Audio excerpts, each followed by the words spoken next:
Бзирашума Сатырского Ахушча. Здравствуйте, уважаемые зрители. Апснахабар продолжает свою работу. Прошу вас подписаться на нас во всех ресурсах, прежде чем мы приступим к нашему диалогу с постоянным экспертом, гостем, моим старшим товарищем Иваном Мика. Бзирашума, добрый день. Давно у нас не было в эфире, и сегодня я хотел бы так чуть-чуть ретроспективно посмотреть на прошлые годы и предупредить, что ждет абхазское общество летом, жарким летом 2024 года. Итак, 2022 год. Комитет по международным связям выносит на ратификацию соглашение по Пицунде. Потом общественная кампания, и это соглашение на 1,5 года занимает абхазское политическое пространство и было ратифицировано с оговорками, скажем так, в кануне Нового года. 23 год, лето, президент направляет в парламент законопроект об апартаментах, снова общественная кампания. И сейчас 24 год, и тут гадалки не ходи, наверняка абхазские власти готовят очередное такое супер предложение для нашего народа, для нашего общества. И в этой связи вчера мы ознакомились с проектом соглашения между правительством Республики Абхазия и Российской Федерации об инвестиционных проектах, реализуемых на территории Республики Абхазия. Ознакомились, прочитали, и теперь я задаюсь только одним вопросом: что хуже, принять закон об апартаментах или этот новый проект соглашения, который мы вчера увидели? И вчера же в СМИ, в «Спутнике» было интервью депутата парламента, который сказал, что нужно сделать все, открыть все двери для инвестора. Ну, я буду ставить такого инвестора в кавычки. Вот. И я хотел бы с этой темы начать сегодняшнюю нашу беседу. Ты знаком с этим проектом, и насколько вообще его можно назвать инвестиционным? Ну, надо сказать, что я думаю, это звенья одной цепи поэтапной сдачи интересов Абхазии. И поэтому каждый раз мы видим, что все происходящее — это такая продуманная цепочка, как сделать так, чтобы Абхазия не имела своей экономической базы для развития, вот передав ее, эту базу так называемым инвесторам. Правильно ты говоришь, так называемый, потому что здесь интересы инвестора это не в развитии, а в захват ресурсов, активов и так далее. Ну, к тому, что сегодня происходит, надо сказать, что экономика Абхазии развивается вне зависимости от этих инвестиционных проектов совершенно. Даже если проехать по трассе Псоу-Сухум, видно, как слева и справа от трассы возникают новые туристические объекты такого, ну, среднего, такого не дешевого уровня, но видно, что это развитие происходит с помощью внутреннего инвестора, там совместно и так далее. То есть мы видим, что прямо как грибы растут, что экономическая активность в Абхазии очень сильно выросла, особенно за последние несколько лет. И мы видим, как эта экономическая активность, она сказывается на и уровне жизни, потому что уровень жизни даже вот по сегодняшним пробкам, насколько больше машин приобретено и насколько больше торговля развивается. Вот. И та форма принятого сегодня соглашение, в котором, значит, прописывается, вот там обычно в таких соглашениях последними пунктами идут то, что больше всего интересует. Это соглашение между правительством Российской Федерации и правительством Республики Абхазии об осуществлении российскими юридическими лицами инвестиционных проектов на территории Республики Абхазия. Это проект. Вот. И в этом проекте, наряду с различными направлениями инвестиционной политики, значит, стоит в последнем пункте этот туристический сектор, туристический кластер. То есть я вначале говорил о том, что у нас идет бурное развитие малого и среднего бизнеса, где в основном подавляющее большинство это граждане Абхазии, которые вкладываются и развивают туристический сектор. И нету ни одного сегодня, да, у нас закона в Республике Абхазия, которые предоставляют им какие-то льготы по кредитованию, по налогообложению, ничего. По беспошлинному перевозу стройматериалов, по предоставлению энергетических мощностей и так далее, и так далее. Ничего, то есть наш самостоятельно бизнес развивается, и никаких привилегий, вот, то есть они на свой страх и риск, потому что любое такое предприятие, оно рискованно, да, ты там вкладываешь, не знаешь результаты, приедут отдыхающие, не приедут, как это все будет развиваться. И здесь по этому соглашению иностранному инвестору, который свыше 2 миллиардов рублей вкладывает в туризм, в тот же туризм, значит, предоставляется юридическому лицу освобождение от уплаты налога на имущество организации, налога на прибыль организации в течение 8 лет. После ввода в эксплуатацию. После ввода в эксплуатацию. И предоставить юридическим лицам право возмещать налог на добавленную стоимость из бюджета Республики Абхазия. То есть он не облагается налогами, НДС возвращается ему. То есть мы создаем, то есть мы, малый и средний бизнес, рискованно, значит, наши граждане рискуют, вкладываются и развивают небольшие маленькие предприятия. И здесь мы запускаем инвесторов в ту же отрасль, в ту же сферу, которые строят, естественно, кто им 2 миллиарда, огромные отели и пансионаты, которые могут демпинговать, потому что туристов не бесконечное количество, да? Их определенное количество, те, которые имеют возможности приехать, отдыхать.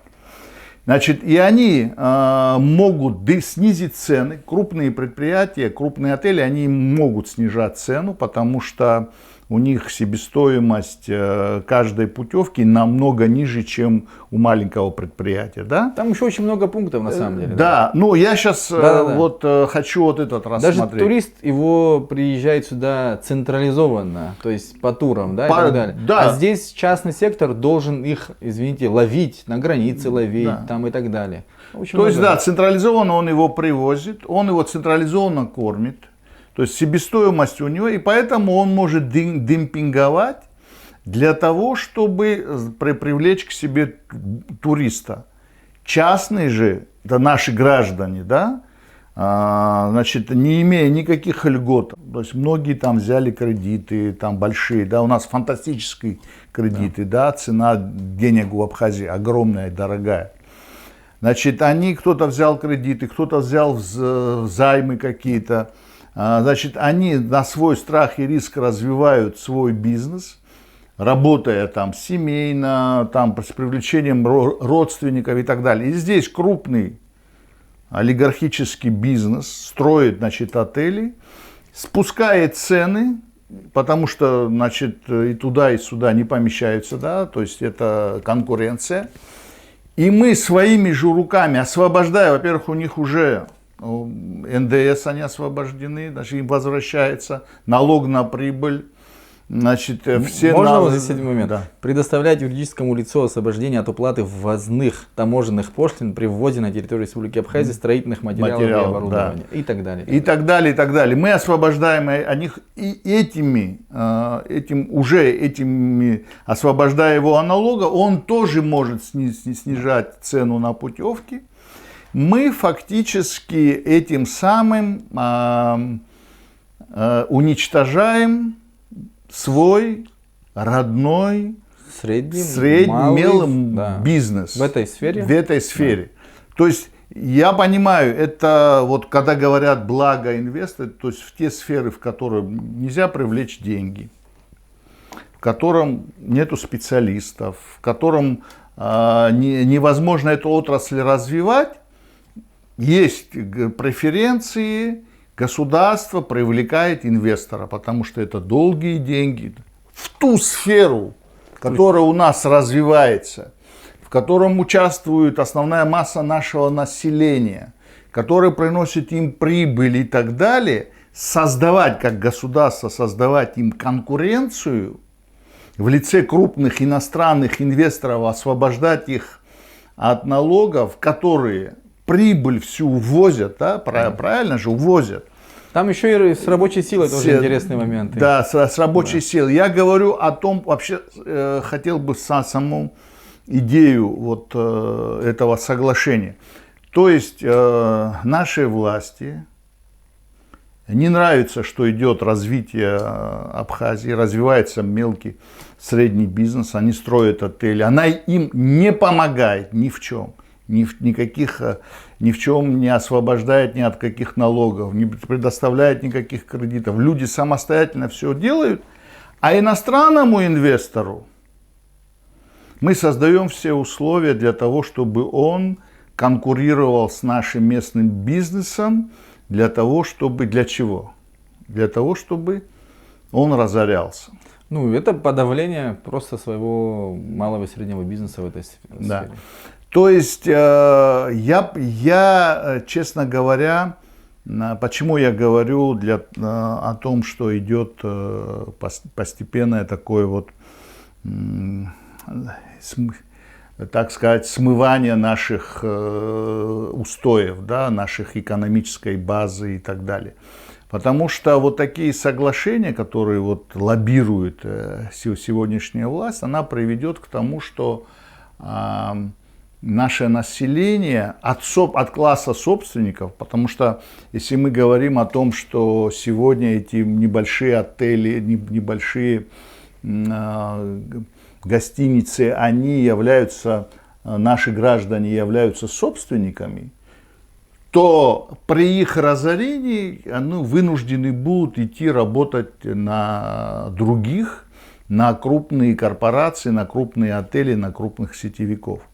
То есть ты из класса собственников, из класса людей, которые развивают собственную экономику, сами строят свое государство и экономику, превращаешь в рабов.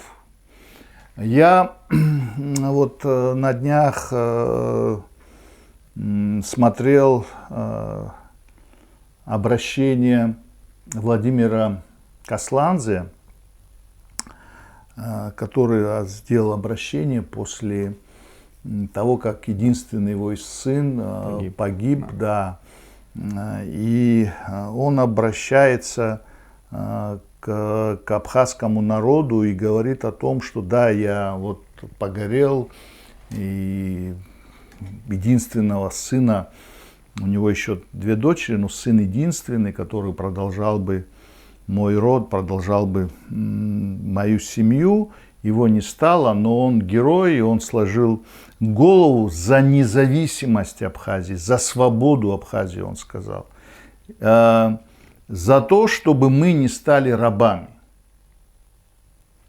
Чтобы мы не стали рабами. Теперь наша власть предлагает нам такие проекты, в которых мы из свободных людей, собственников, превращаемся в наемных, значит, работников, в рабов каких-то инвесторов, ну, это на самом деле, вот меня просто вот эмоции переполняют, и я думаю о том, что вот так вот, ну, я все ожидал, ну, вот всякие, условно скажем, законы, которые будут там создавать условия для нашего стратегического партнера там, и так далее, которые политические и экономические, да. Но и я понимаю, что Абхазия и Россия это двусторонняя дорога, что мы должны сотрудничать, мы должны взаимно выгодные друг другу проекты принимать. Но чтобы абхазская власть занималась тем, чтобы уничтожать экономическую базу собственного народа, это вообще, я думаю, такого, я думаю, не ожидает никто, да, то есть это ну, вот если ты сказал эмоционально, я вчера, когда читал, тоже сильно раздражался, скажем так, мягко говоря. Но если чуть-чуть холодно к этому отнестись, то мы по истории даже 20 века знаем, что вот вновь созданные государства, получившие свою независимость, они все сталкиваются с подобного рода вызовами. И некоторые страны на эти вызовы отвечают тем, что защищают свой рынок, да, свое население, да, свой бизнес. А некоторые страны сдают. И чаще всего страны, которые сдают, в них происходят две вещи. Элита или не понимает, что происходит, или соучастник этих процессов. И вот здесь другого выбора, другого, вернее, объяснения нет и не может быть. Не может руководствоваться, как бы, не могут руководствоваться власти Абхазии якобы интересами абхазского народа, если они сдают свои активы и свои мощности и превращают, как ты сказал, своих граждан в рабов больших корпораций, олигархов и так далее. То есть напрашивается вывод. Значит, там есть какой-то интерес. По-другому объяснить, почему это происходит, не получается. И история тоже не объясняет этого. Вот как бы какой вывод я делаю, исходя из того, чем интересуются абхазские власти и что предлагают они своему народу. Ну, как бы исходя из подобных инициатив, вот сейчас как нам предлагают. И вот отсюда я бы хотел перейти к другой теме, которая была чуть-чуть раньше. Это ситуация с абхазскими гидами и российскими гидами. Это тоже, как бы, на мой взгляд, демонстрация заинтересованности, ну, вернее, чем руководствуются абхазские власти, когда они продвигают подобного рода инициативы. Вот с гидами тоже я хотел бы, чтобы мы обсудили. Важнейшая сфера, огромное количество наших граждан в этом задействованы. И туда идут с удовольствием, там есть конкуренция внутри абхазского общества. Да? Это не только экономически важно для этих семей, но это еще и важный такой и политически, на мой взгляд, и с точки зрения идеологически, да, кто рассказывает и что рассказывает о стране, в которой прибывает турист. Вот я хотел бы, чтобы мы тоже... Да, я здесь, конечно, отслеживаю все эти события, связанные с... И знаешь, вот то, о чем мы говорили, именно там, как ты говоришь, год назад, когда началась кампания против апартаментов, мы тогда четко эту картину представили, говоря о том, что когда, значит, мы официально разрешим продавать здесь апартаменты, недвижимость, это скрытая форма продажи недвижимости, в Абхазии, значит, заедут люди, которые будут создавать здесь свой бизнес, который будет конкурировать и вытеснять местный бизнес. Мы об этом говорили в открытую. И вот это одна из такая форм и подтверждений этому, наверное, все-таки вот эта ситуация с гидами. То есть считается так, да, что как вот считают гиды, ну, нелегалы, так их назовем. Если мы привозим сюда отдыхающих в Абхазию, почему гидом не должны быть мы, и вот этот навар с получения туристов, почему должны получать абхазские гиды, абхазские компании, абхазские граждане? Почему? Раз мы их привозим, российских граждан, значит, мы должны с этого зарабатывать. Почему мы должны эту прибыль отдавать? То же самое, то есть, если приедут сюда люди, они считают, что это российские граждане, которые будут проезжать туристами в Абхазию, почему абхазцы, граждане Абхазии должны на них зарабатывать? Будем зарабатывать мы, потому что мы знаем больше, чем местные жители, как их накормить, что им предоставить, что им рассказать, в какой форме им разрешить пользоваться нашей территорией. Это речь идет о том, что вот много в интернете, в всяких социальных сетях, вот как вот эти иностранные нелегалы, гиды привозят, и как они в горных озерах купаются раздетыми, как они себя вульгарно ведут там, и так далее. Естественно, уважающий себя абхазский гид не позволит таким, значит, туристам, потому что мы совершенно по-другому относимся.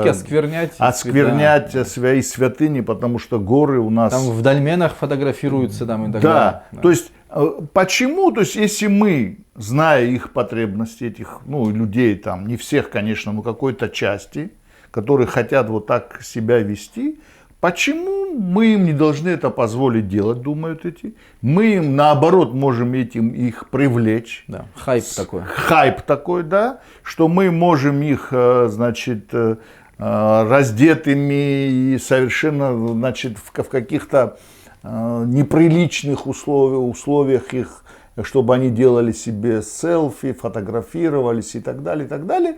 И за это люди, естественно, те заплатят больше. Почему мы должны, они говорят, терять этот бизнес? Поэтому... Какой интерес абхазских властей? Вот как бы я исхожу с этого. Ну, ладно, вы там в рамках переговоров не можете отстаивать абхазские интересы. Ну, что-то же они должны с этого получить. Ну, честно говоря, мы, вот как ведут себя абхазские власти, они, я же говорю, потихоньку сдают Абхазию, да. Ну, а разве с бензиновой проблемой, когда запрещено абхазским компаниям покупать нефтепродукты у разных компаний, только у одной, это не сдача наших интересов? Я думаю, то есть ты думаешь, что по этой схеме идет... По этой схеме, да, это по этой схеме, вот, а разве это соглашение, в котором инвесторам предоставляют возможность, значит, без налогов, без всего работать в Абхазии? Это не сдача наших интересов. То есть это на самом деле задача нынешней власти сдать все возможные наши интересы, размыть. То есть вот о чем мы говорили. Эта часть, вот, кстати, туристические сфера. В этой туристической сфере есть разные категории, значит, обслуживающего, так скажем, персонала и разные уровни управления и интеллектуальной работы. Ну, менеджеры, управляющие, гиды, это вот сфера интеллектуального труда. Именно из этой сферы надо выдавить граждан Абхазии. Именно из этой сферы. Пока. Да. Пока. Я так подчеркиваю. Я думаю, что там далеко идущие планы. Другие идущие планы есть, но пока выдавить, то есть вот этим самым власти говорят, вы должны быть обслуживающим персоналом. Гиды, менеджеры, управляющие, это не ваша, так сказать, не ваш уровень, вот ваш уровень, да. То есть, на самом деле, они же понимают, что абхазцы не пойдут, граждане Абхазии не пойдут на этот уровень.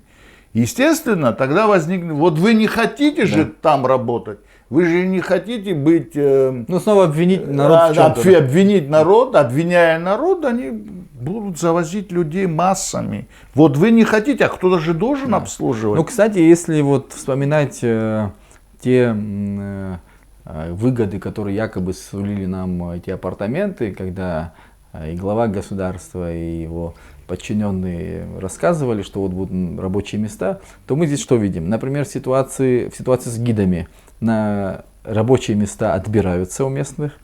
В ситуации с этими же инвесторами и этим проектом мы видим, что там предоставляется возможность самим инвесторам определять, какое количество квот им нужно использовать для работников. То есть фактически нам в прошлом году говорили одно, мы сами противостояли этому, аргументировали, что не будет никаких рабочих мест, только обслуживающий персонал, и то на каком-то этапе, а потом и от этого избавят нас. То даже сейчас без апартаментов есть попытки власти пролоббировать интересы иностранных олигархов и так далее. И все это представляется как якобы российско-абхазские взаимовыгодные и так далее, и так далее. Но вот здесь, мне кажется, важно разделить стратегические вопросы, которые есть между нашими государствами, и вопросы тактического характера, где могут влиять отдельные персоны, которые имеют достаточно средств и так далее, и так далее. Я сейчас говорю об олигархах и о крупном бизнесе. В стратегических вопросах у нас нет разночтения. У нас есть совместная охрана, здесь нахождение российских баз, здесь российский рубль, то есть экономическое пространство, внешняя политика согласованная. То есть по важным таким государственным вопросам у нас нет серьезных разногласий. Но когда речь заходит о том, защитить своего инвестора внутреннего, защитить своих граждан, защитить свой рынок, вот здесь уже, мне кажется, что абхазская власть, она, используя вот этот зонтик наших стратегических отношений, лоббирует антиабхазские вопросы. Вот это, мне кажется, очень важно, что преподносится обществу. Вот наши соседи, наши партнеры, как мы можем им отказать? На самом деле, Ливан, я полностью с тобой согласен, ты раскрыл эту тему. Единственное, что я хочу добавить, что на самом деле официальных заявлений, даже возьмем с точки зрения гидов, российских, официальных лиц, заявлений по этому, с точки зрения этого соглашения, когда приезжают наши партнеры из России и говорят, что нужно это соглашение поэтому и поэтому, их нет. Их нет. Потому что для государственных отношений это мизер. Да, то есть все представители официальной власти России, они говорят о помощи Абхазии, они говорят о содействии, все межправкомиссии, о развитии инфраструктуры, социальной инфраструктуры и так далее, и так далее. Появляются наши и лоббируют то, что вообще противоречит нашим официальным взаимоотношениям. Поэтому и мы назвали это как лоббирование каких-то олигархических групп, которые в собственных интересах, не в интересах российского народа, российского государства, а в собственных интересах хотят продавить свои собственные интересы, частные собственные интересы, частно-собственнические интересы. Естественно, мы видим по уровню жизни наших чиновников, по тому, что как они вводят в строй свои гостиницы, строят свои... Слышим об этом, о том, что у них происходит. Естественно, мы понимаем, что в этом конкретно заинтересованы наши чиновники, конкретно заинтересованы, они получают от этого прямую выгоду. Но для того, чтобы обеспечить вот это вот, условно говоря, аргументацию, Такое прикрытие такое, они начинают говорить о том, что это не им нужно. Это вот народу надо. И это вот Хотя и народу надо, и вот нашим партнерам нужно. Но нужно именно конкретно им, личностно им это нужно. Им для того, чтобы их личный бизнес развивать, их личный. Ну, я думаю, здесь самый главный вопрос, что вот эти все действия, они не должны быть безнаказаны. Вот за эти действия, которые наша власть сегодня ведет против граждан Абхазии, абхазского народа, они должны получить по заслугам. И это произойдет, я уверен в этом. Я уверен, что вот за эти действия, которые они сегодня ведут, это будет возмездие. Это так, вот, ну, я не знаю, я и помню политиков до войны, я помню всех, мы помним после войны, но вот такого открытого противодействия своему народу и его интересам я на самом деле, наверное, нету грани этому, но они уже все грани перешли. В советское время, да, когда там Грузия, мы входили в состав как автономная республика, там Москва, значит, в Советском Союзе, что какое давление оказывалось на политическое, на государственное руководство Абхазии, и как они в интересах народа становились на сторону народа и были вынуждены уйти со своих постов, например, там Борис Адлиба, да, там и, значит, и многие такие политические деятели, которые, если видели, что это противоречит интересам абхазского народа, они слагали с себя полномочия, уходили и так далее.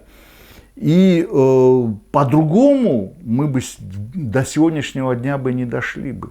Мы бы растворились бы, нас уже не было бы. Но все эти действия сделали так, что мы сегодня независимое суверенное государство. И вот всем этим, да, сегодня вот так вот подмыть нашу экономическую основу и сделать так, что Абхазия перестанет быть независимым суверенным государством, я думаю, это будет возмездие, так это просто не уйдет. Ну, на самом деле здесь надо четко сказать, что на данном этапе самая большая угроза для Абхазии — это абхазская политическая действующая элита, абхазская власть. Да. Это самая большая угроза для нас.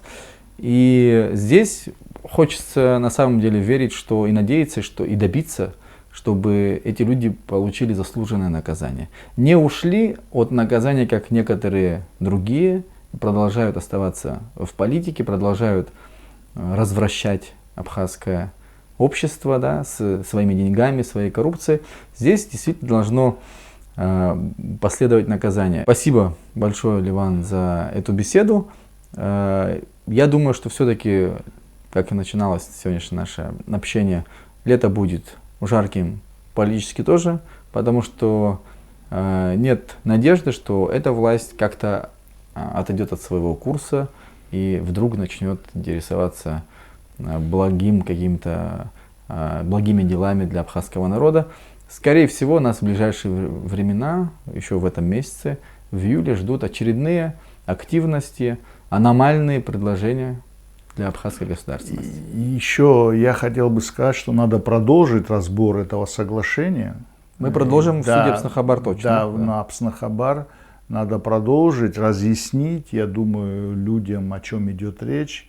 И с юридической, и с экономической точки зрения мы сегодня взяли только один аспект, да, один аспект угроз. Но какие угрозы несет это соглашение и последующее, я так думаю, это цепочка, и последующее за ним закон об апартаментах, который, вот, я думаю, связан с этим, я думаю, надо продолжить разъяснять нашему обществу об этих угрозах. Надо более подробно рассказать. Мы продолжим со следующей недели. Здесь я просто хочу вот сказать, что у нас у всех есть родственники, они заняты в туристическом бизнесе. И вот у меня, я знаю, люди просто хотят поддержки от государства, потому что они вводят объект, там, небольшой объект, но им не достает возможностей, кредитных возможностей для того, чтобы там, к сезону успеть, там, расшириться и так далее. Да? И вот на этом фоне я хочу, чтобы наше общество задумалось, что планирует сделать абхазская власть в борьбе со своим народом, со своими бизнесменами, для того, чтобы удовлетворить интерес определенных олигархов. И я думаю, что, скорее всего, без собственной выгоды они этого не станут делать. Поэтому следите за Апснахабар, следите за абхазскими властями и смотрите, что они делают действительно для нас, для общества, и что они делают для себя. Я думаю, что наша задача общая все же их остановить. Абзирас, спасибо за эту беседу.